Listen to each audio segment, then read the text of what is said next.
তো ফাইনালি যার জন্য এতক্ষণ অপেক্ষা করা সেই দিদি চলে এসছে। তো আমরা ঢুকছি। তো দিদি তোমার মুখটা একটু দেখে দাও। এই যে দিদি, তোমার নাম কি? অনিন্দিতা মাঝি। আচ্ছা, অনিন্দিতা মাঝি দি। তো দিদির জন্য এতক্ষণ আমরা অপেক্ষা করছিলাম, যাচ্ছি। তো এখানে অ্যালাউ আছে তো ফোন? চলো যাওয়া যাক। তো আমরা একটু অপেক্ষা করছিলাম, তো এখন আমরা উঠবো লিফটে।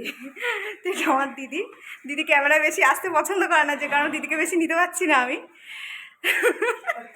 এটা অনেক বড় একটা এ থাকবে যে বেহালা থেকে কি এমন শপিং করতে এসেছি আমরা এখানে।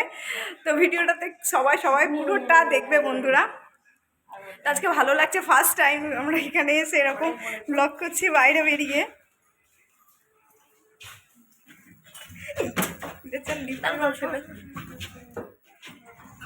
নাটক অনেক হয়েছে।